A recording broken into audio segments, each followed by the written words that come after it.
I never imagined being told by my parents, who adore my genius sister, that I was no longer needed. Having one child is enough. We don't need a failure like you. Sandy needs a lot of money to bloom her talents, so if you can pay the monthly rent of $1,000, we might reconsider. My parents decided to kick me out of the house while I was still young. My uncle reached out to help me, unable to hide my confusion. Though I'm poor, if you don't mind, Emily, I'd really like to be your parent, he said. I immediately accepted his offer. My name is Emily. I am now 30 years old, but my life has a complex background. Before talking about my family environment, please listen to my story. I was born to a typical salaryman father and a stay-at-home mother. We lived with my grandparents in my father's family home, where my unmarried uncle also lived. I started living with my uncle when I was 4 years old. He was 24 at the time. Living at home at that age might not be so unusual. However, my uncle had special circumstances that kept him from leaving home. He had been frail since childhood and continued to have health problems as an adult, making it difficult for him to hold a steady job, so he ended up living a life of irregular part-time work. Working just a few hours a few days a week was not enough income to live on his own. Perhaps feeling inferior because he was dependent on his parents, my uncle always looked guilty. I frequently witnessed my father yelling at my uncle, "You really are a burden." Such incidents were limited to when my grandparents were not around. My grandparents loved both their healthy son and their frail son without discrimination. With decreased income due to the recession and being forced to live together, my father seemed to want to behave modestly in front of his parents. However, in places where they were absent, my father was always harsh, contemptuous, and mocking toward my uncle. Seeing this, my uncle would just look sad, never getting angry or talking back. "Why don't you get angry?" I once asked innocently as a child. With a puzzled look, my uncle replied, "Because I really am receiving support from my parents." As a child, I accepted that reasoning, but as an adult, I think my father is receiving the same support, so he has no right to criticize.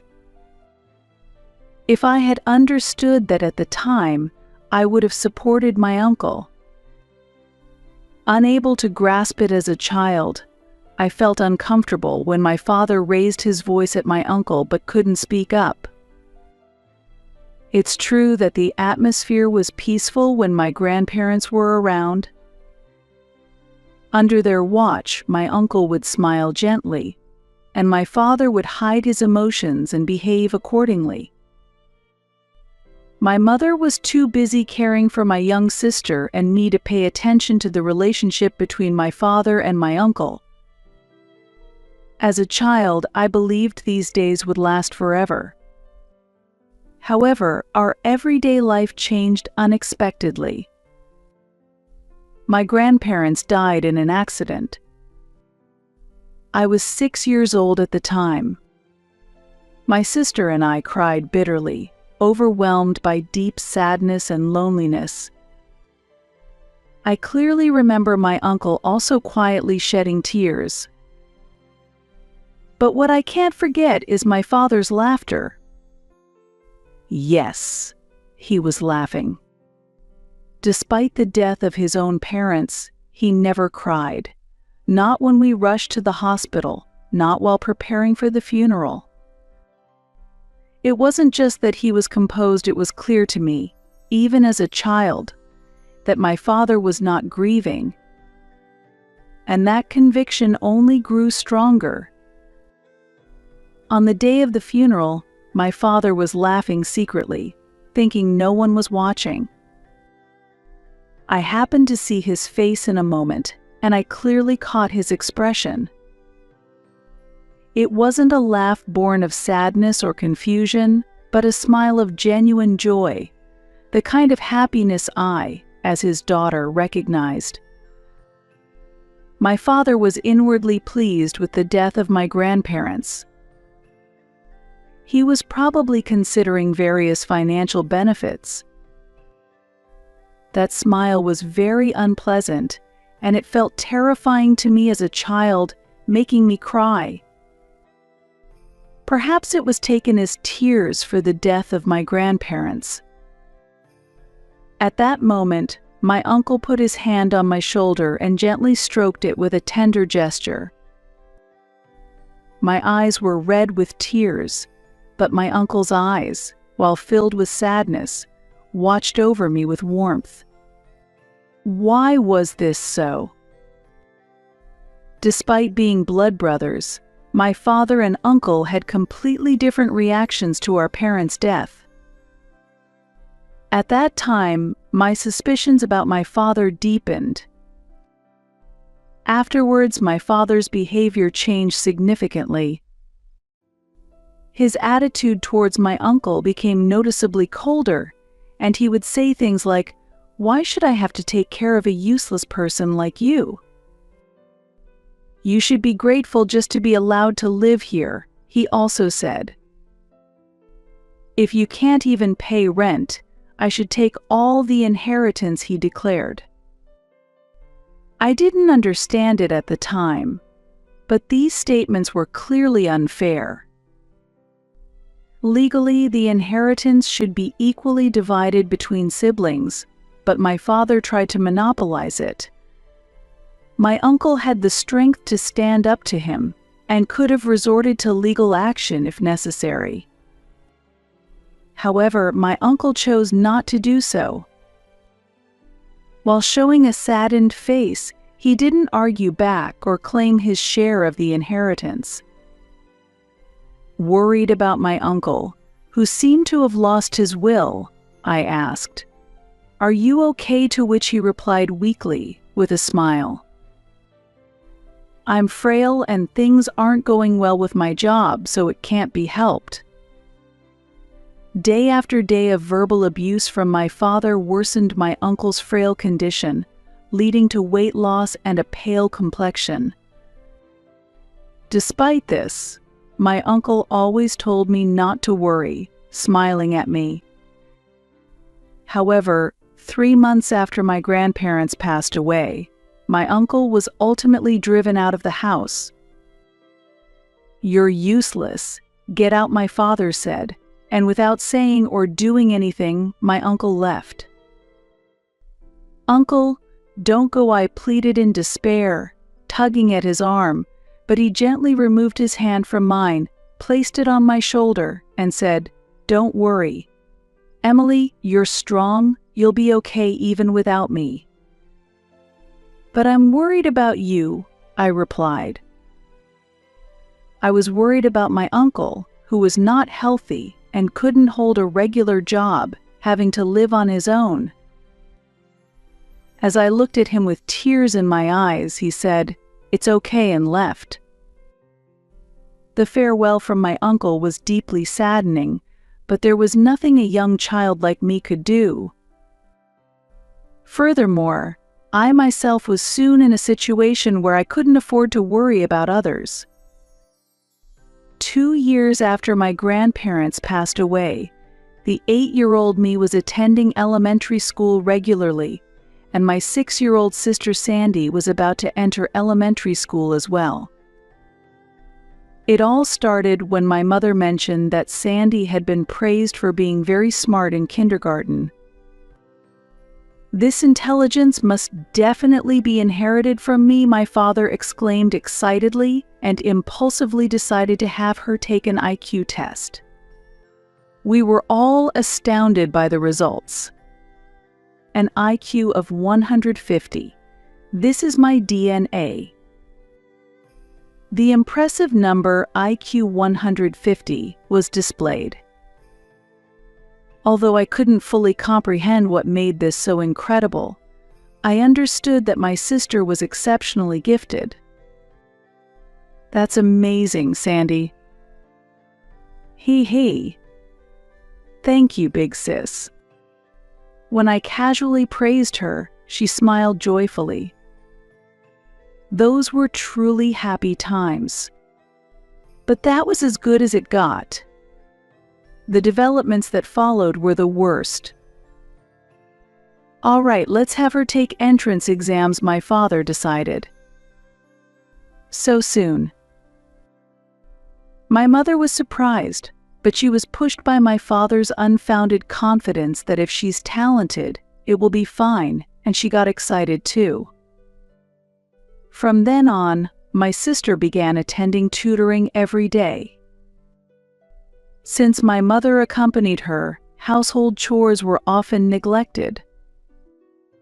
As a result, the responsibility was shifted to me.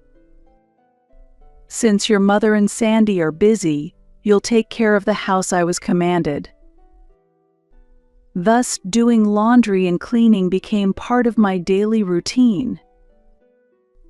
After school, I had no time to play. I had to go straight home and finish the chores, or I would be scolded by my parents.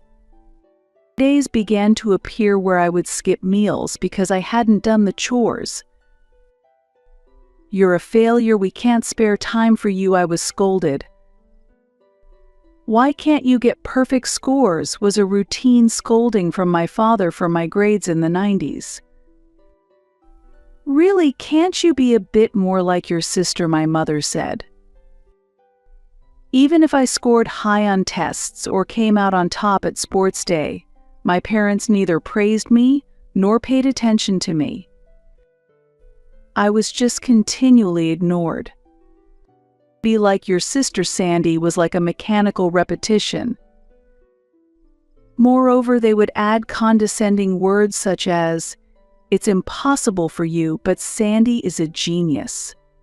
You're just incompetent." Sandy indeed had talent, and she made remarkable progress in a short time at tutoring, quickly passing the entrance exams. As a result, my parents became even colder towards me. They spared no expense on Sandy. I couldn't get new clothes and had to make do with ones that had become too small. Sandy could enjoy delicious meals. I got leftovers. Sandy was taken on trips.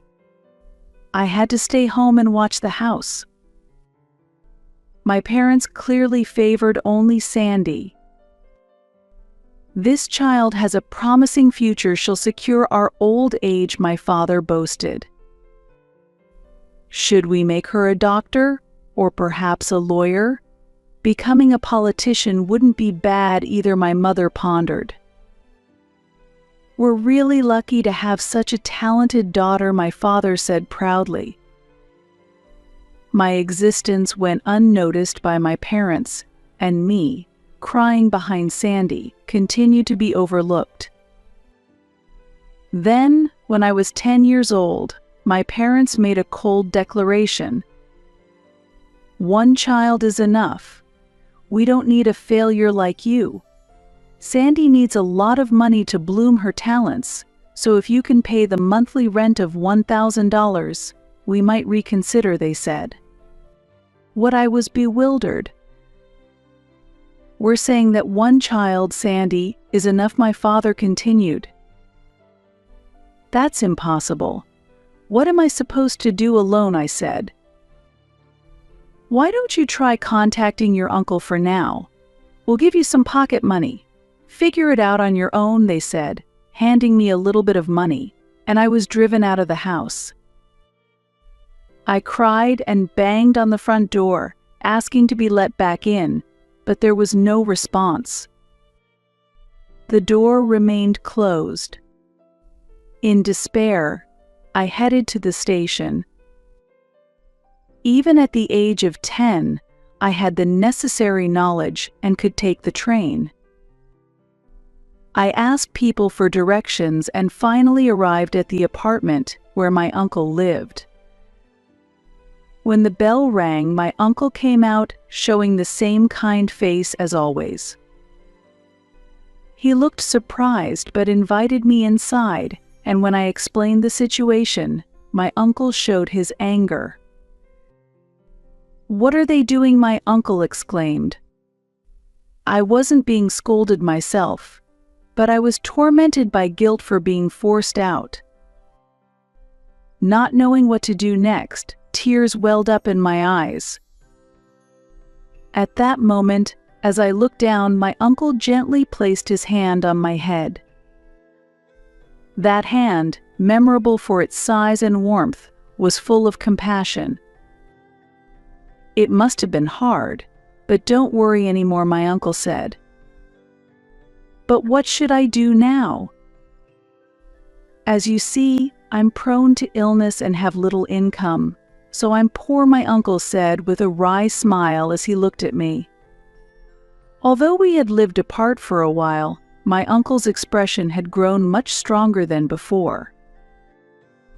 Perhaps there had been some change in his feelings due to the distance from my father.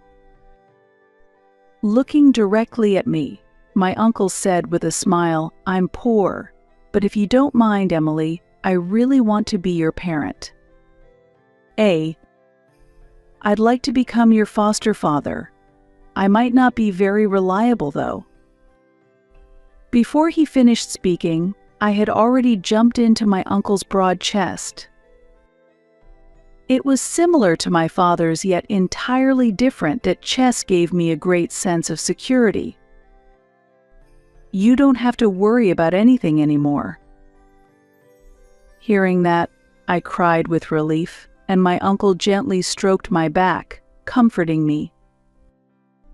It felt like he was treating me with the deep love of a real parent. After that, I was raised by my uncle. As my uncle was indeed poor and often ill, life with him was not straightforward. However, there were always smiles in our home, and the laughter that I had forgotten while living with my parents returned in abundance with my uncle. It was a poor yet warm household indeed. My uncle continued to give me boundless love. With deep gratitude in my heart, I lived each day to the fullest. Whenever I tried hard, my uncle always praised me. Even if the results weren't great, he valued the effort itself. Encouraged by this, I worked even harder. Gradually, I began to forget about my parents who had never praised me. I grew up healthy under my uncle's care, and before I knew it, 20 years had passed. I am now already 30 years old. And now, there is a familiar face in front of me. Dad, Mom. "It's been a while, Emily. Have you been well?" my father says with a smile, fading from my distant memories. My eyes, directed at my father, who has aged significantly and whose hair has thinned, show undisguised coldness. And for good reason. It's a "what do you want now" kind of situation. Unperturbed by my icy gaze, my father suggests, "Well, let's let bygones be bygones and get along as a family from now on." My reaction is predictable. What are you talking about? Get along as a family? You must be joking. Figures. A failure always has a bad attitude. Can't be helped. Maybe it's time to re-educate you. That's enough. Please go back home. I firmly stopped my father as he tried to enter the apartment. At that moment, my mother joined in, fueling the conflict. "Emily, don't be stubborn and accept our help. You surely can't be happy living in such a run-down apartment," my mother blurted out. You have nothing to do with this. Please leave. No need to be so haughty. Come on, let us in.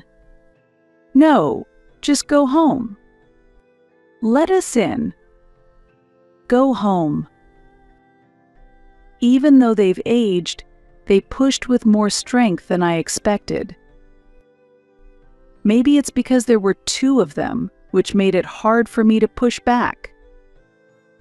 We kept shoving each other like kids playing push and shove, but I managed to stay calm until the moment my father tried to step over the threshold. That's when I gave them a hard push back. Who? Ah. The force sent both my parents tumbling onto the ground, landing on their backsides. I ended up standing above them, looking down. Ugh, you're so annoying. What did you just say? I'm busy, so can you just leave already? What kind of way is that to talk? How do you even see us as your parents? I haven't considered you my parents since the moment you threw me away. But we took care of you until you were 10. Until 10, huh? If there's any time I can say I was actually taken care of, it was only when my grandparents were around. Yet you survived, didn't you? That doesn't give you the right to act all high and mighty. As they struggled to stand up while holding their backs, my parents looked much smaller. Even though they're in their 50s, they already seem like they're in their 60s or 70s. You're the ones who said it yourselves, didn't you?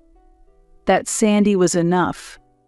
With your genius daughter, there's no reason for you to come see me now.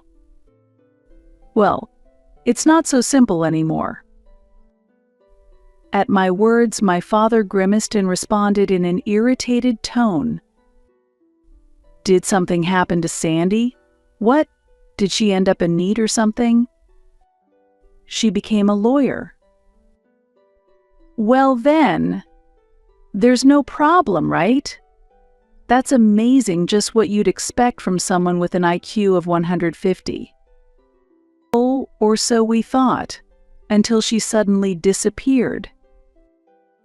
That's quite surprising. As I listened further, it turned out that Sandy had successfully graduated from law school, went to grad school, took the bar exam, and although she didn't pass on her first try, she eventually did and became a fully licensed lawyer after her training. So why would she go missing after all that?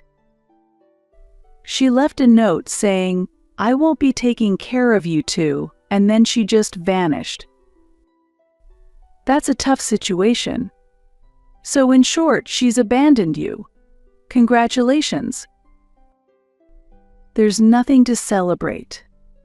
That ungrateful child, after all we did to raise her, this is how she repays us. Well, I guess that's what happens when true love is lacking. While my parents may have showered my sister with excessive attention, it likely felt like nothing more than suffocating control to her. Parents who change their behavior based on an IQ score. Parents who burden their children with unrealistic expectations. Parents who disguise their selfish desires as affection. It's no wonder my sister grew fed up with that environment. Actually, the company went under. Well, given the times, that's not surprising. We barely got any severance pay, and the unemployment benefits are about to run out. That's great news. It's not great at all. It's hard enough trying to find a new job at our age. That sounds rough. Their obvious frustration only made me smirk with disinterest. That's why we want you to take care of us. The sudden demand wiped the smile off my face. No. What did you say? How can you just abandon your parents like that? The only real parent I have is my uncle, who has taken care of me since I was 10. What? My response left my father speechless. You knew I was living with my uncle when you came to this apartment, didn't you? So why are you acting surprised now? Do you really think of him as your father? My uncle, who gave me genuine love, is my true father. My words, which implied that parents who don't show love aren't parents, left my parents with stunned expressions. Even though he was sick and weak, my uncle still worked hard to support me. I wanted to repay his efforts, so I worked hard too. Wait, does that mean you actually have a proper job? Well, kind of. As I shrugged, my father suddenly grabbed my shoulder tightly. Let go of me. So, you're angry and a bit embarrassed too, aren't you? Please listen to what I'm saying. No need to listen. I understand it all. You were lonely, weren't you?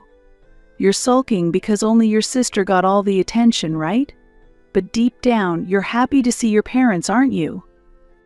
Stop creating your own story. Don't worry, from now on, we'll be proper parents and stay by your side. I had no idea what he was talking about. Could it be that my father is already showing signs of dementia? For a moment, I stared blankly at my parents, and their ridiculous expressions made me burst out laughing.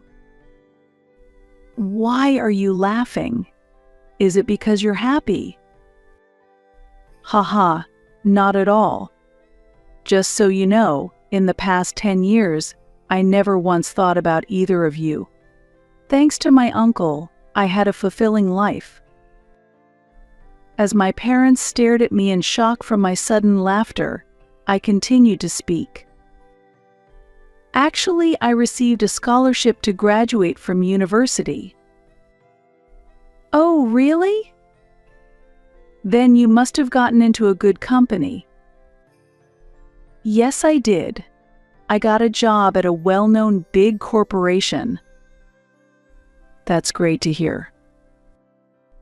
And through an unexpected connection, I also got married. Oh, well, then I have to meet the groom and give my greetings. No, that won't be necessary. No, it's only proper that I should. That's impossible. He's currently overseas. Oh, I see. Wait, what? By the way, Uncle is also overseas. What? Your uncle too? I thought you were living here alone. I figured your sickly uncle had already.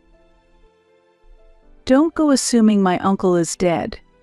He got a job assignment abroad, and since it's in a place with a good environment for his health, he went along. Now he's happily spending time playing with my kids. You have kids too. My parents were almost too stunned to process all the surprises I was throwing at them. With their bewilderment on full display, I smiled brightly. At first, Uncle wasn't keen on living together with us, but he eventually agreed. Now we're all living happily as one family. Well, in that case, we could move overseas too. Sure, go ahead. But we won't live together, and I won't be taking care of you. You're free to do what you want with your own money. That's impossible. Are you really going to abandon your parents? You're the ones who abandoned me first. My patience finally snapped at their selfish demands. My parents' faces turned pale.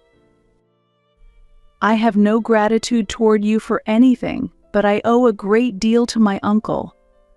From now on, I intend to repay him for all he's done for me. That may be so, but at least send us a little money, please." Uncle never touched the money I sent him and continued to live in this old apartment the whole time. But now, he's finally agreed to leave here and live with us overseas. I'm just here to finalize the paperwork. What? On the very last day of leaving this shabby apartment, the fact that you two show up, what a coincidence. Wait, what? You're leaving. The process is already done. I'm just returning the keys and then I'll head back to our home overseas. What about us? Are you just going to leave your mother and me behind? My father asked in shock, and I nodded clearly.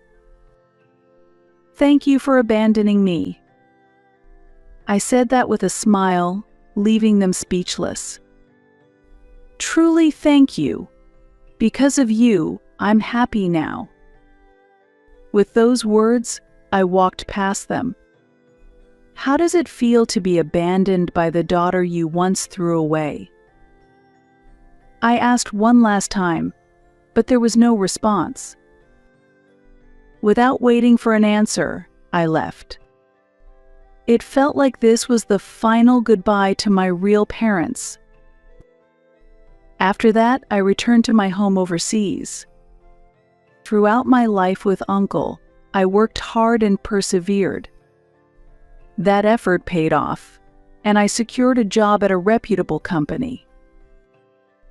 Later, I got an opportunity to work abroad, and it was there that I met the man I married.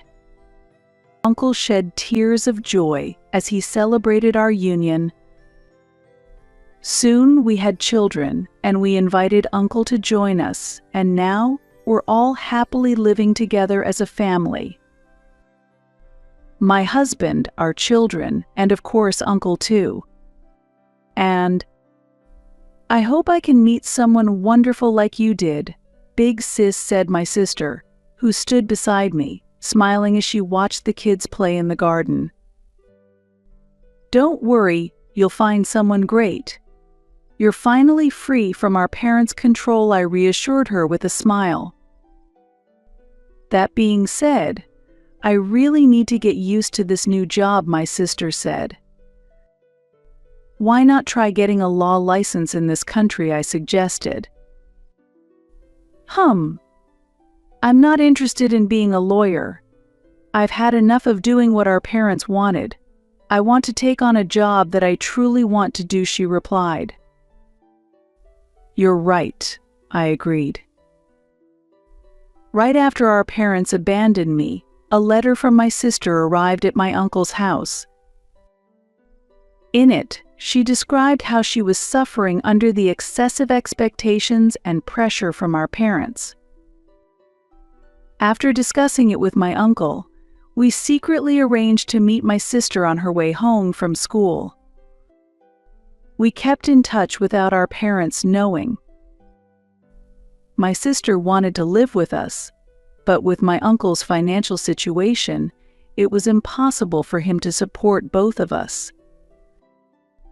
More than that, our parents would never allow it, so my sister endured living with them until she became an adult and could plan her escape. It was a tough ordeal, but she overcame it and finally gained her freedom. While our parents were distracted, celebrating her success as a lawyer, she moved out and became independent. Of course, I was there to help her. Although she secured a job here, she's struggling to adapt to the new language and environment, but I'm sure she'll be fine. There's no one more resilient and hardworking than my sister, who withstood the strict upbringing of our parents, so she'll adapt quickly. On the other hand, although I was worried about Uncle said he's planning to attend a language school, I told her, and she nodded with a smile. That's great. It's never too late to learn. His health has improved a lot, so we should enjoy life more now. You're absolutely right. Our parents quickly ran out of money after they selfishly squandered the inheritance. Even though they continued to invest in my sister, they eventually lost their jobs. When they sold the house, they were left with very little, as it was tied up with home improvement loans. They've been asking relatives for financial help, but everyone has responded coldly, leaving them to live in poverty. I heard from a relative that arguments between them are constant. I believe there should never be favoritism between siblings or unfair treatment of one's children, I said, reflecting on the past. You're absolutely right. Once again, my sister nodded in agreement with my words. No matter what happens, I'll always be here to support you, Sandy. You've already done more than enough. Thank you so much, big sis. Seeing how much my sister had grown brought tears to my eyes at that moment. What do you mean by support? Suddenly, I felt a gentle hand on my shoulder. It felt slightly smaller than before, but still warm. I turned around, squinting as I smiled. Thank you.